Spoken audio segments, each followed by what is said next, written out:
Good morning बच्चों, मैं मोनिका सिंघल अपने YouTube channel smart learning with M Singhal पर आपका फिर से स्वागत करती हूं। आज मैं आपके सामने कक्षा 9वीं की वर्कशीट नंबर 44 लेकर आई हूं, जो कि 14 अक्टूबर 2020 की वेडनेसडे की है।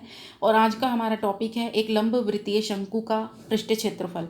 तो सबसे पहले इसमें वर्कशीट के शुरू में ही बताया गया कि शंकु किसे कहते हैं। तो चलिए हम शंकु के बारे में जानते हैं कि शंकु किसे कहते हैं। आप देख सकते हैं कि ये जो बर्थडे की कैप है, यहाँ पे ये जो आपको बर्थडे की कैप दिखाई दे रही है या आइसक्रीम कोन दिखाई दे रहे हैं, ये शंकु के एग्जाम्पल्स हैं। तो पढ़ते हैं शंकु का पृष्ठीय क्षेत्रफल। तो आपको पहले आप आवश्यक पूर्व ज्ञान होना चाहिए शंकु किसे कहते हैं। इस तरह की जो आकृति होती है, जैसे बर्थडे कैप है, आइसक्रीम है, ये शंकु के उदाहरण हैं। और पृष्ठीय क्षेत्रफल का मतलब होता है कि पृष्ठीय क्षेत्रफल का मतलब होता है कि मान लो उस एरिया में कितना स्थान आएगा। उस जैसे मान लो ये बर्थडे में पेपर लगाने, तो कितना पेपर हम लगा सकते हैं। ठीक है, तो यहाँ पे आपको बताया गया है कि इन आकृतियों को देखकर आप समझ गए होंगे कि ये आकृतियाँ क्या कहलाती है। ये आकृतियाँ एक लंब वृत्तीय शंकु के उदाहरण हैं, जैसे आइसक्रीम और आइसक्रीम कोन और बर्थडे कैप। आगे बताया गया है कि शंकु बनता कैसे। आप ये देखिए, अब ये जो आपको आकृति दिखाई गई है, इसमें आपका जो ए बिंदु है, ये ऊपर जो ए बिंदु है, इसको हम बोलते हैं शीर्ष बिंदु। इसको हम शीर्ष भी कहते हैं, शंकु का शीर्ष भी कहते हैं, और इंग्लिश में इसको हम वर्टेक्स कहते हैं। और जो ये आपकी ये वाली जो ए बी आपकी इसकी ऊंचाई है, और बी सी इसका आधार है, और ए सी इसकी त्रियक ऊंचाई है। ठीक है, अब ए सी त्रियक ऊंचाई क्या होती है ये आगे हम पढ़ेंगे। त्रियक ऊंचाई के बारे में आप समझ गए हैं। देखो मैं आपको थोड़ा सा और बड़ा करके दिखा देती हूँ। ये देखिए, यहाँ पे छोटा करती हूँ, थोड़ा ब्लर आ रही है। यहाँ पे हाइट लिखा हुआ है। यहाँ ये जो ये लाइन है ए बी, ये हाइट है, और ये आपकी स्लांट हाइट है, यानी कि त्रियक ऊंचाई। और ये आपका क्या है, आधार।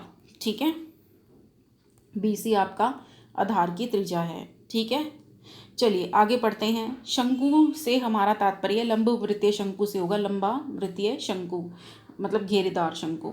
अब शंकु का पृष्ठीय क्षेत्रफल का पता लगाते हैं। इन्होंने इसके लिए एक एक्टिविटी को किया है। यहाँ पे आप देख रहे हो, ये जो ये है ना, ये रेड कलर की ये लंबी सी जो लाइन दिखाई दे रही है आपको इस कोन में, ये जो रेड कलर की लंबी सी लाइन है, ये इसमें त्रियक ऊंचाई है।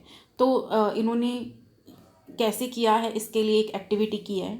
एक्टिविटी आपको यहाँ पे दिखाई दे रही होगी। यहाँ पे एक एक्टिविटी है। इस एक्टिविटी में क्या है आप देख सकते हैं।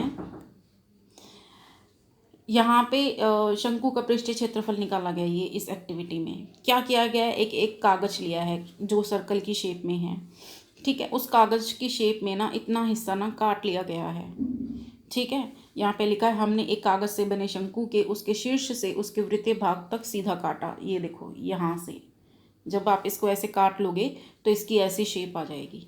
इसको जब हम खोलेंगे, काट पहले देखो, आपने एक शंकु लेना है, फिर उसको इस तरह से काट देना है, उसके बाद उसको खोल देना है। जब आप खोल दोगे तो उसकी इस तरह की शेप हो जाएगी। यहाँ पे आपको शेप दिख रही है, इस तरह की शेप हो जाएगी।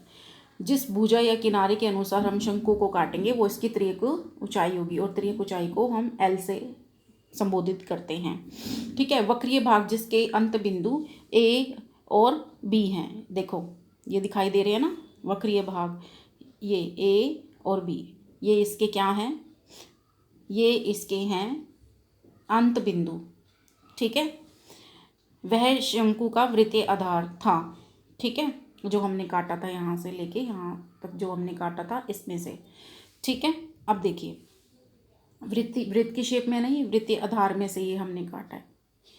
ठीक है, उसके बाद इन्होंने क्या किया है, उसके बाद यदि आकृति में दिए गए कागज को ओ से जाती हुई रेखाओं द्वारा सैकड़ों छोटे छोटे टुकड़ों में विभाजित, ये देख रहे हो आप, ये B1 B2 B3 B, ये हमारी सारी त्रिज्याएं होती हैं। ठीक है, सर्कल में ये त्रिज्याएं होती हैं। इन्होंने कहा है कि ये जो हमने ये B1 B2 B3 इनमें हमने क्या करना है, काट लेना है छोटे छोटे टुकड़ों में विभाजित कर देना है। ठीक है, काटना नहीं है, विभाजित करना है। जैसे आपको यहाँ पे डैश लगा लगा के विभाजित करते हुए दिखाया गया है। ठीक है, अब देखो, यदि आकृति में दिए कागज को ओ से जाती हुई रेखाओं द्वारा छोटे छोटे टुकड़ों में विभाजित कर लिया जाए तो ये कटे हुए भाग लगभग त्रिभुज के आकारों के होंगे और इनमें से प्रत्येक की ऊंचाई त्रियक ऊंचाई के बराबर होगी। कहने का मतलब ये है, जैसे आप यहाँ पे देख सकते हो, इसको थोड़ा सा बड़ा कर दूंगी। जो भी हम हिस्से काटते चले जाएं, जैसे हमने ये काट दिया तो यहाँ पे जो आकृति बनी है वो त्रिभुज की शेप में बनी है, अगली आकृति त्रिभुज की शेप में बनी है, अगली, इस तरह से हमारी जो सारी आकृतियाँ हैं वो त्रिभुज की शेप में बनती चली जाएंगी। ठीक है, इसलिए इन्होंने कहा कि जो ये हमारी त्रिभुज की आकृतियाँ हमारी बनती जा रही है इधर से लेके यहाँ तक, तो इसमें काफ़ी सारे त्रिभुज बनते हैं। तो प्रत्येक त्रिभुज का क्षेत्रफल आपको पता है कि क्या होता है, 1/2 त्रिभुज का आधार गुना में ऊंचाई होती है। तो यहाँ पे ऊंचाई क्या है, L, यहाँ पे लिखा हुआ है। जो ये त्रिभुज, जो हमारे ये कट रहे हैं ये हिस्से, ये त्रिभुज की शेप में होंगे। ये देखो, ये त्रिभुज की शेप में होंगे ये सारे के सारे हिस्से, और इनमें से प्रत्येक की जो ऊंचाई होगी वो त्रियक ऊंचाई, क्योंकि हमने यहाँ पे देखो ऊंचाई त्रियक क्यों होगी, क्योंकि हमने इस तरह से उनको काटा था, इस तरह से हमने उनको काटा था, तो उनकी ऊंचाई त्रियक ऊंचाई होती चली जाएगी। ठीक है, तो प्रत्येक त्रिभुज का जो क्षेत्रफल होगा वो ये त्रिभुज का क्षेत्रफल 1/2 गुना आधार गुना ऊंचाई हमारा होता है। तो यहाँ पे आधार बहुत सारे त्रिभुज हैं और ऊंचाई यहाँ पे L है। ठीक है, तो इन्होंने पूरे कागज, इसमें बहुत सारे छोटे छोटे त्रिभुज बन रही थी, तो इन्होंने पूरे कागज का क्षेत्रफल, ये पूरे कागज का क्षेत्रफल कैसे किया है, सभी त्रिभुजों के क्षेत्रफलों को जोड़ दिया है। तो इनमें देखो 1/2 कॉमन आ ही रहा है और सबका आधार क्या है, इधर हमारा B1 है, इधर B2 B3, सारे आधारों को जोड़ दिया और गुना में ऊंचाई। ठीक है, तो यहाँ पे आप देख सकते हो ऊंचाई यहाँ पे L है, क्योंकि ये त्रियक ऊंचाई ही हमारी आ रही है। ये सभी आधारों को जोड़ दिया और ये जब सब, अब आप ये सारे आधार जोड़ दोगे तो ये क्या बनेगा, एक सर्कल बन जाएगा ना। जब आप सारे आधारों को जोड़ देंगे तो आपका एक सर्कल बन जाएगा, और ये सर्कल की परिधि मानी जाएगी, और सर्कल की परिधि कितनी होती है, 2πr। तो यहाँ पे सर्कल की परिधि लगा रखी है 2πr। ठीक है, तो 1/2 गुना में 2πr गुना में L, तो ये 2 से 2 कट गया, तो आपका जो शंकु का पृष्ठीय क्षेत्रफल होगा वो πrl आ जाएगा। ठीक है, अगर मान लो इधर हम कोण को ढक दें, मतलब कोण को ढक दें, तो ढकने के लिए हमें क्या करना पड़ेगा, ये मान लो इसको मैंने ढक दिया, तो मेरा जो कोण का पृष्ठीय क्षेत्रफल था वो πrl था, लेकिन मैंने जब उसको ढक दिया तो ढका, तो ये हमारा सर्कल का एरिया लगेगा πr², और तो कुल पृष्ठीय क्षेत्रफल इसमें πr कॉमन आ जाएगा, यहाँ पे L बचा और यहाँ पे R, तो कुल पृष्ठीय क्षेत्रफल कितना आ जाएगा हमारा πr × L+R। ठीक है, यही इसमें कहा गया है। और हम पिछली वर्कशीट में कर चुके थे कि L कैसे निकालते हैं। L हमारा r² + h² होता है, L का स्क्वायर = r का स्क्वायर + h का स्क्वायर होता है, फिर L हमारा r का स्क्वायर + h का स्क्वायर √√ हो जाएगा। ये हमने पढ़ा था। उसके बाद ये मैंने आपको बताया कि अगर हमें शंकु का आधार कम कर देना है तो क्या करना पड़ेगा। एक, जैसे ये हमारा ये हमारा कोण है, और अगर मैं इसको ढक देती हूँ तो यहाँ पे πr² की ज़रूरत पड़ेगी, जो कि वृत्त का क्षेत्रफल होता है। ठीक है, तो इसमें शंकु का कुल पृष्ठीय क्षेत्रफल में वृत्त का क्षेत्रफल और पृष्ठीय क्षेत्रफल दोनों को जोड़ देंगे तो ये हमारा फार्मूला। तो इसमें 2 फार्मूले हैं आपके, एक तो आपका फार्मूला है ये वाला, आपको ये वाला फार्मूला याद करना है, और कुल पृष्ठीय क्षेत्रफल में आपको ये वाला फार्मूला याद करना है। तो चलिए हम पहला प्रश्न पढ़ते हैं। एक लंबवृत्तीय शंकु का वक्र पृष्ठीय क्षेत्रफल ज्ञात करना है, जिसकी त्रियक ऊंचाई L दे रखी है, R दे रखी है। L दे रखी है 10 सेंटीमीटर और R दे रखी है 7 सेंटीमीटर, और आपको वक्र पृष्ठीय क्षेत्रफल निकालना है। तो चलिए इस प्रश्न को करते हैं। इस प्रश्न को मैंने यहाँ पे किया हुआ है। एक लंब वृत्तीय शंकु का वक्र पृष्ठीय क्षेत्रफल निकालना है, और वक्र पृष्ठीय क्षेत्रफल πrl होता है। ये फार्मूला आपको याद करना ही करना है, लर्न। और ये कैसे बना मैंने आपको ऊपर बता दिया था। ठीक है, और यहाँ पे R आपको दे रखा है, ये रहा त्रिज्या 7 सेंटीमीटर, R आपको 7 सेंटीमीटर दे रखा है। L त्रियक ऊंचाई के लिए यूज़ करते हैं, वो हमें 10 दे रखा है, तो 7 से 7 काट दिया, तो 22 × 10 120 सेंटीमीटर स्क्वायर। आपको ये भी याद रखना है कि ये क्षेत्रफल की बात हो रही है, तो क्षेत्रफल में हमारा जो यूनिट होता है वो हमारा वर्ग यूनिट होता है। ठीक है, अगला प्रश्न करते हैं। अगला प्रश्न है एक शंकु की ऊंचाई 16 सेंटीमीटर है। एक शंकु की ऊंचाई 16 सेंटीमीटर है, आधार की त्रिज्या 12 सेंटीमीटर है, शंकु का कुल पृष्ठीय क्षेत्रफल ज्ञात कीजिए। अब यहाँ पे देखो ऊंचाई है और शंकु का कुल पृष्ठीय क्षेत्रफल क्या होता है, pi r into l plus r, यानी कि हमें त्रिज्यक ऊंचाई चाहिए होती है। दिया क्या हुआ है, ऊंचाई, तो हम ऊंचाई और त्रिज्या की सहायता से हम त्रिज्यक ऊंचाई निकालेंगे। ठीक है, तो त्रिज्यक ऊंचाई किसके बराबर होती है, L square is equal to R square plus H square. R यहाँ पे आपको 12 दिख ही रही है और एच आपको 16 दिख रही है, तो 12 का स्क्वायर 144, 16 का स्क्वायर 196, तो एल स्क्वायर 400 आ गया। फिर इसके हमने वर्ग निकाल लेना है। एल स्क्वायर अगर हमारा 400 है तो वर्गमूल कितना आएगा, 20 सेंटीमीटर। कैसे आया, 400 के हमने टुकड़े कर लेने हैं, 20 गुना 20 और ये वर्गमूल। तो जब दो एक जैसे होते हैं तो वो हम जोड़े बाहर ले लेते हैं, उनमें से एक सिंगल संख्या, तो फिर फार्मूले में डालना है। फार्मूला होता है pi r into l plus r. तो पाई का मान यहाँ पे 3.14 रखना है, 22/7 नहीं रखना। क्यों नहीं रखना, क्योंकि इस प्रश्न में आपको दिया हुआ है, यहाँ पे आप देख सकते हैं कि पाई का मान 3.14 रखना है। ठीक है, 3.14। ठीक है, तो हम पाई का मान 3.14 रखेंगे। और आर आपको पता ही है, हमारा क्वेश्चन में 12 दिया हुआ था और एल हमने 20 निकाला था और आर हमें 12 दे रखा है। तो 12 और 20 32 हो गया और यहाँ पे 12 दिया हुआ है। तो इन सब की आपने गुना करनी है, इन सब की गुना करके आ जाएगा आपका 1205 76, इतना आ जाएगा। मतलब 1205 76 बटा 100 आ जाएगा। अब यहाँ पे 100 है तो यहाँ पे पॉइंट लग जाएगा जब हम 100 को हटाएंगे।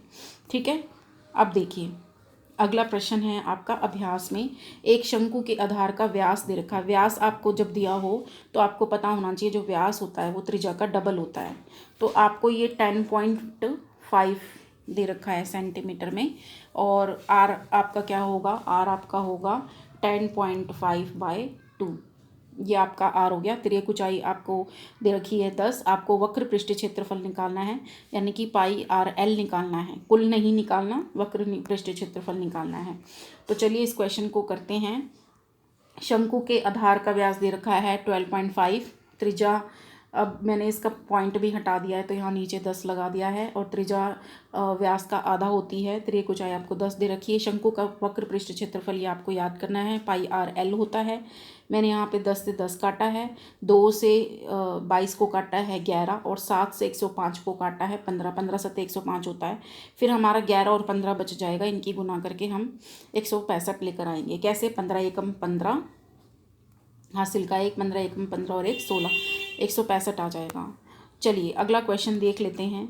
अगला क्वेश्चन हमारा क्या है, अगला क्वेश्चन है एक शंकु का कुल पृष्ठीय क्षेत्रफल ज्ञात कीजिए जिसकी त्रिज्यक ऊंचाई 21 सेंटीमीटर है और आधार का व्यास 24 सेंटीमीटर है। आप देखिए हमें कुल पृष्ठीय क्षेत्रफल निकालना है, तो कुल पृष्ठीय क्षेत्रफल होता है pi r into l plus r. मैं आपको बार बार बता रही हूँ, आपको कुल और वक्र इसमें अंतर आपको पता होना चाहिए। वक्र में आपका पाई आर एल फार्मूला होता है, ये आपका वक्र पृष्ठीय क्षेत्रफल है, और कुल में आपका pi r into l plus r. तो आपको ये याद होना चाहिए। देखो हमारे पास त्रिज्यक ऊंचाई भी है लेकिन आर नहीं है, तो आर नहीं है लेकिन व्यास दिया हुआ है, तो आर व्यास का आधा हो जाएगी, यानी कि 12 मीटर हो जाएगी। अब ये क्वेश्चन आप याद देख लेना ध्यान से कि यहाँ पे हमारी यूनिट सेंटीमीटर दिए हुए हैं, इस प्रश्न में भी हमारी यूनिट सेंटीमीटर दी हुई है, इस प्रश्न में भी सेंटीमीटर, लेकिन इस प्रश्न में हमारी यूनिट मीटर दी हुई है। तो आपको ये चीज़ भी याद रखनी है, यूनिट के अनुसार ही आपको क्वेश्चन को करना होता है।